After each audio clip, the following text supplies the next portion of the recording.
Hello, everybody. Sunday Adelaja here. Well, today is going to be like war. It's going to be like real war in Nigeria after this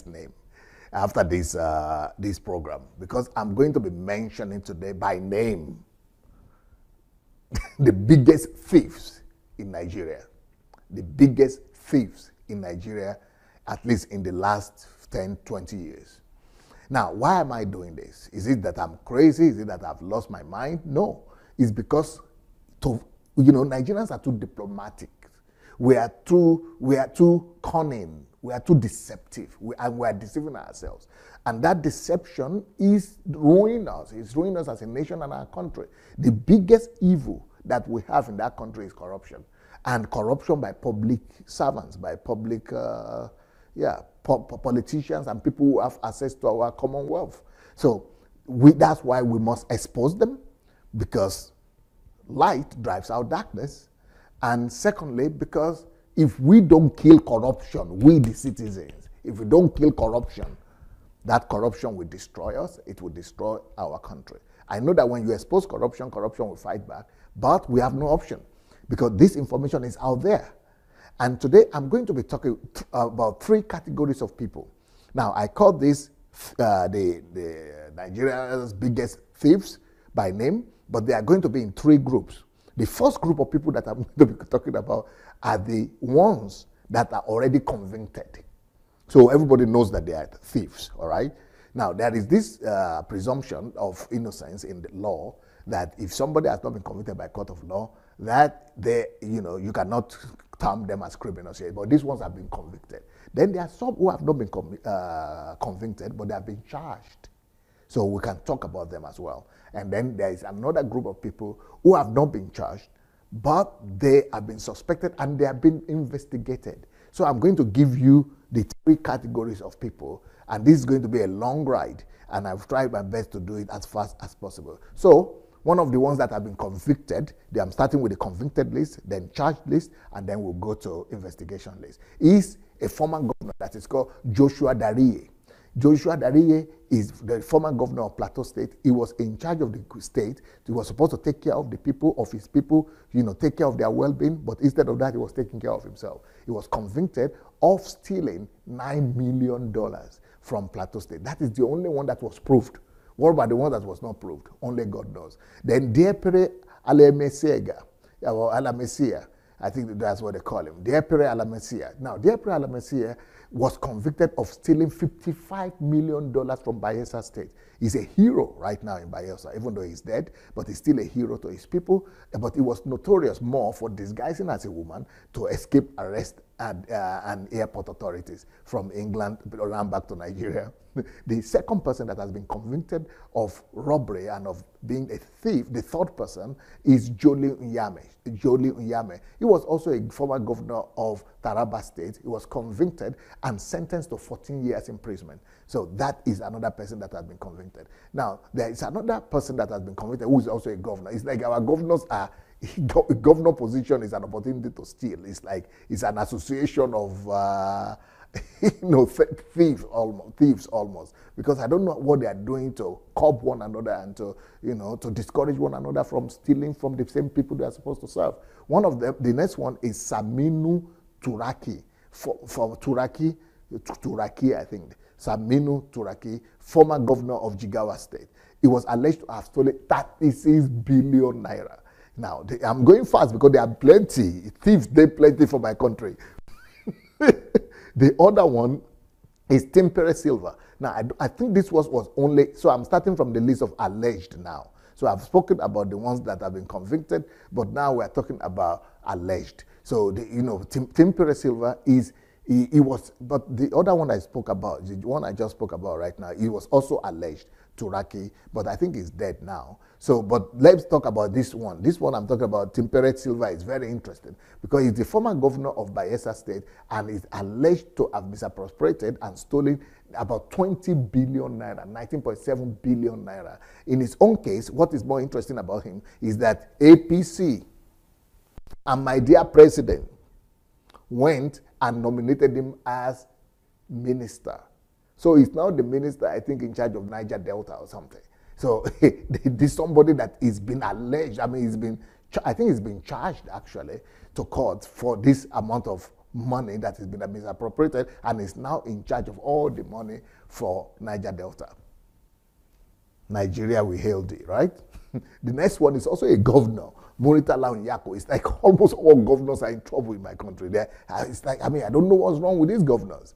Okay, so though Muritala Onyako is an ex-governor of Adamawa State, alleged to have stolen 29 billion naira as well. Then we have Senator Danjuma Goje. I think he was also a senator, maybe I think he was also a governor. He was also alleged to have stolen 29 billion as well. You know, so they like billions. Then we have Senator Abdullahi Adamu, alleged to have stolen 15 billion naira. Then we have Senator Oji Uzokano. This is another interesting one because he's a senator presently right now. He is alleged to have stolen 3.2 billion naira. And he's now a senator. Yeah, and then we have Femi Fani-Kayode. He has big mouth. He's the one who is always criticizing everybody and attacking everybody. But the reason he's attacking the government and everybody else is because he's under persecution. And he's been charged twice to court for having stolen 1.5 billion naira and then for having stolen 4.7 billion in separate charges. But of course, like I said, just charges are not the same as conviction. So Diezani Alison Madueke is the next one in our list of the biggest thieves in Nigeria. This one he was the former petroleum minister. The scandal of Diezani is well known all over the world, and she's been implicated and been charged to have stolen $2 billion. That is the only amount that was proven, right? What about the one that we couldn't prove? Then we have Babashir Lawal. This is another interesting one because Babashir Lawal is the former secretary to the federal government of Buhari. So on Buhari, that is the fighter against corruption, under his nose, right in his office, this guy was misappropriating his office. And what he was convicted of is that he gave out a contract for $200 million to a company that is meant to, that money was supposed to be used for the displaced people, right? But he went and used the money for other things. So, he of course, President Buhari did the right thing. He sacked him. But he didn't even know about it until the opposition party and civil society began to raise their voice about it. So he has been charged, but he has not been charged. He has not been charged. So that's why we have to all speak. If we don't speak, some of these things will just be swept under the carpet. Now, the other person who is in the list of our most corrupt and of the biggest thieves in Nigeria is the cousin to our ex-president, Jonathan. So the cousin of Jonathan is called Robert Azibaola, and he's been convicted, I think, in the Federal High Court that he has, I think he has been convicted already, but he was charged to court for stealing $40 million from the then office of NSA. So that is the right-hand man and the relative of our former president. Now, the next one in the list is the ex-National Publicity Secretary for PDP, Olisa Metu. You remember the guy that after Jonathan lost the election is the one that was in the INEC shouting and making all the noise. And now he has even said PDP has betrayed him. Well, he's being charged for 1.4 billion that he stole from when he was in the NSA. Then the next thief, the next biggest name in our list of thieves in Nigeria is called Andrew Yakubu. You remember the apartment in the house in Kaduna where the bond dues of pounds, British pounds was found, and naira as well. Well, this Andrew Yakubu is the man that, he was the managing director of NNPC. He's the one that is alleged to have been the owner of that £9 million and 75,000 pounds, $9 million, I think, and 75,000 pounds that was found in that house. Then this other one he has a great influence in Nigeria because he owns a television station. His name is Raymond Dokwesi. He was a very close friend to Ibori, the biggest thief, and it is his good friend. Of course, he was also charged to court for stealing 2.1 billion from then the office of NSA as well. Then you have one of the one of the assistants, one of the personal assistants to Jonathan as well. His name is Dudafa Warepamo Owe. He was also charged to have stolen 830 million. But he kept them in 4 different accounts, and they fed 4 different companies, but he was apprehended as well. Then a former minister of the Federal Republic of Nigeria, it was the Federal Republic, it was the minister in charge of Abuja, what they call them, is a governor or minister in charge of the Federal Capital Territory. So he was like the governor or like the mayor of Abuja. His name is he left just recently, Bala Mohammed. But in his own case, they couldn't trace money to him, but they traced 10 choice houses to him in Abuja because he was in charge of Abuja. So they wanted some of the best houses in Abuja. 10 of them, he pocketed them just in case, maybe by accident. Then the other one that is notorious in our list of thieves is also back in the, she was a former senator, then a minister, I think. I think she was reelected as a minister again, as a senator again. Her name is Mrs. Stella Odua. Mrs. Stella Odua is alleged to have stolen 9.4 billion, and her people went and re-elected her and put her in the Senate again because it's our own. Our own is our own. So that is what is happening in our country. Now, but those 2 categories of people that I've mentioned now are the people who have either been convicted of stealing and being thieves, some of the biggest notorious thieves in Nigeria, or they have been charged. So now let's talk about other people, another category of people who are top-ranking public officers. They have not been convicted, but they are under investigation, or they have been investigated, and maybe the thing is still ongoing. One of them was the former Chief Justice of Nigeria. You see, it's like everybody in the country, we started with the governors, then we went to the senators, then now we are on judges. It's like everybody. So that is why I said the value system is our problem.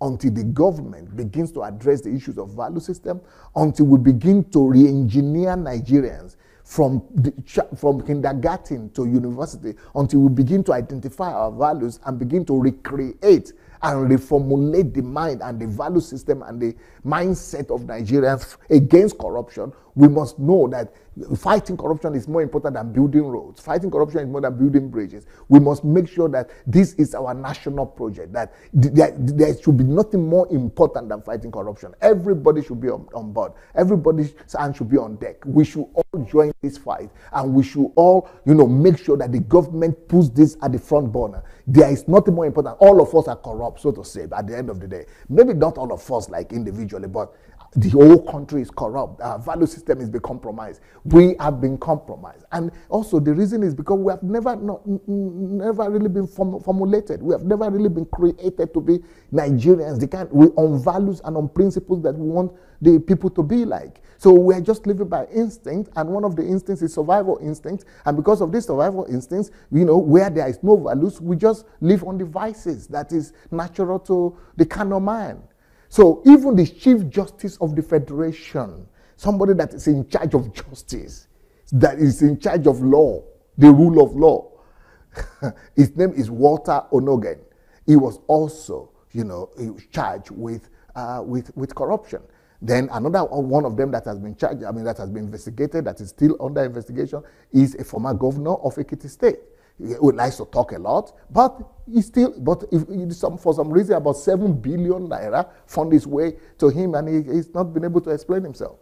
Then you have another one, who is in this governor. Some people are even saying he will become a Nigerian president one day, or he will become the next Nigerian president, and he's a ruling governor right now. He was a former governor of Ekiti State. He was a former minister for solid mineral resources, and he seems to be an educated person. But now he has been accused of stealing about 5 billion naira. But how true that is, some people say it is. In Nigeria, there is this culture. Whenever they accuse you of something, you begin to say, oh, it's the government that wants to destroy me. But this one is in the government, so this one It's not the government, okay, we are the government, so it is the opposition. It is the next government that came after me that was just attacking me. So, but go prove yourself. And like I said, all these people have not been charged, and they have not been, some of them are charged, but they have not been convicted. So, so we're just putting it out there that they have been accused of these things, and they have been, they need to defend and clear their names. But the one that really broke my heart is Dr. Ngozi Okonjo-Iweala. Dr. Ngozi Okonjo-Iweala, of course, has refuted this, but she's been accused also and been challenged that she was, connected to the loss of $2 billion in Nigeria. And I find that very difficult to believe, because she seems to me like a woman of integrity. But who knows? Let EFCC do their job. But she has been declared as being in custody or being aware of the loss of $2 billion dollars in Nigeria. Then the next one, who has been accused of stealing 30 billion naira, is the present governor of Kogi State, and he's seeking re-election right now, and he's probably going to be re-elected very soon. I think by the time this video comes out, he will have probably been re-elected, because he stands a very good chance of being re-elected. But the problem with Kogi State is that both the one that is sitting right now is being accused of corruption, and the one that is the opposite, that was there before, that is the opponent that was there before, that also two of them are fighting one another, two of them has been accused of being corrupt. So this one is accused of 30 billion, stealing 30 billion from Kogi State. Then the former governor that wants to come back again, and they are fighting among themselves to win the governorship position. Two of them have been accused of, corruption, and he's been accused of stealing. That is, his name is Captain Idris Wada. He's been accused of stealing 4.3 billion. So, and the two of them are the only candidates, or they are the leading candidates to come back as the governor of the state. So Nigeria is just like between the hard place and the the rock, between the rock and the hard place.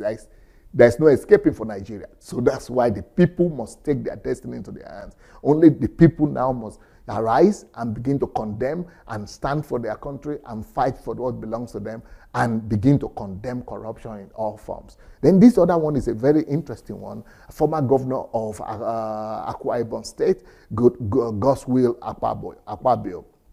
He's the current minister, I think, for Niger State, Niger Delta also.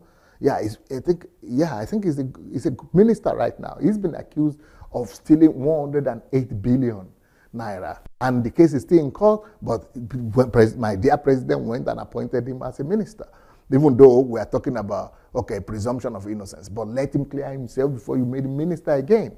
Then we have Jonah Jang of Plateau State. This one has been convicted already. He was a former senator. I think he was a former governor as well. He's been convicted of 6.2 billion naira. I think he's been convicted, or charged at least. So then we have another former governor, Ali Modu Sharif of Borno State, also been investigated for stealing 200 billion naira. Not 200, I think 300 billion naira. Then you have Chief Lucky Igbinedon. Chief Lucky Igbinedon is the former governor of Edo State, and he's also been convicted to have stolen 25 billion naira. Not convicted, but accused, I think charged, for have stolen 25 billion naira. Now, the next one is a very interesting personality, because she was the first lady of Nigeria. Our Madame Godeo, is it Godeo, she said. There is God, though. I think there is God, though. Madam Patience Jonathan, the wife of the former president Goodluck Jonathan, was also charged to have stolen $31.4 million, and many other charges have been, some of the money have been seized, thank God. So, and the first lady, is like corruption is just everywhere, from the presidency to the Senate to the parliament to the governors, everywhere, to the judges. Then the last one I'm going to talk about is also a former minister of justice. I think it was a minister of justice. He was the Attorney General of the Federation. Yes, he was also a minister of justice. Mohammed Adoke. Mohammed Adoke is a son, all right? But he was also accused of stealing $6 billion, I think, together with some people. $6 billion. $6 billion. So the list goes on and on. Let me still talk about one. God's Day, I think they call it. God's Day Orubebe. Godsday Orubebe was a former minister of Niger Delta. If Niger Delta is another case, it's another ball game. Niger Delta is receiving 13% of all our revenue, and you can't see anything social for it. This one, Orubebe, is accused of stealing 53 billion, 63 billion. And Niger Delta is just, I'm going to do another program just about Niger Delta. The next one is, of course, the husband of, Diezani, the husband of Diezani, Rear Admiral Alison Madueke. Alison Madueke's husband, that is the husband of, Diezani. He was also being charged and being accused of corruption. Then this one really surprised me because he was a special advisor to the president on media and publicity, to Jonathan. His name is Dr. Reuben Abati. He's from my state, but he's known as a journalist. And how could he be? I'm having problem believing that he was charged of corruption, but he was, because he's been investigated for corruption of, I wonder how much money was that with Abati, Dr. Abati. How much was it? I don't know how much, but can't remember. But he's been charged. He's even been detained by, at a point, by EFCC. Then the next one is Doyin Okukwe, also from my state, and also very surprising because he comes from a famous family and is supposed to be, self-sufficient. But all these people are coming from prominent families, but still, problem day. Doyin Okukwe has been charged with, or convicted, or not convicted, but charged, or accused of stealing 702 million naira. Then we have Abdullahi Diko, former Comptroller General of the Nigerian Customs. He was the one that left before now. He's the one that remitted, in like a year, what this new one is remitting in a month. And he's been stolen. He's just been accused of stealing 1 billion, but 1 billion is not small too.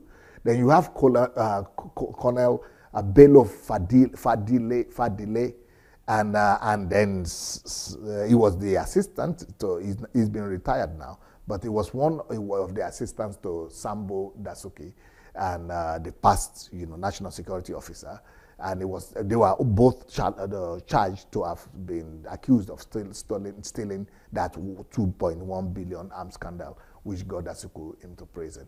Then this one is another serious one and a very very sad one for me, because we have two major parties in Nigeria. The first major party is APC, then the other one is PDP. The president, the chairman of that PDP right now, was also formerly accused of stealing $250 million. I mean, $250 billion. And so the charge is still on him, and he's the head of our main political party. But he's been accused of corruption. Justice Abdul Kafarati is another one just like corruption has just permeated anywhere you see corruption. So what should we do? We need to go to the root of our problem. And that is, we lack values. We don't have values, no virtues. We need to go back to that root, dig out the root cause, and fix it. I mean, it's not science. It's not rocket science. It's straightforward. We should just use this scientific method to see what our problem is, and our problem is lack of values. Let's go to the root and let's go and fix value system in our country. This last person I want to talk about, his name he was a justice, he was a judge, and Justice Mohammed Samir, I think, who was recently retired compulsorily by the National Judiciary Council for stealing 200 million naira, for taking bribe for 200 million naira. So I don't know where to start or where to even stop. It is everywhere. It is everywhere. And that's why I've got to go to the radical step of mentioning their names, doing this video, so that all Nigerians will join in this campaign and will begin to shame these people. We will hate. We've got to hate corruption as a people. And we've got to know that to go and serve, to have access and to public funds and money is not to go and steal them. We've got to hate corruption so bad that it will be a disgrace, a thing of shame to even talk about, to even relate corruption to any one of us. We must win this fight. If we don't win this fight, we don't have a country again. For the love of God, church and nation. Peace. Sunday Adelaja here. If you believe in nation building principles, please like this video share it with your friends, and let's change our nations together.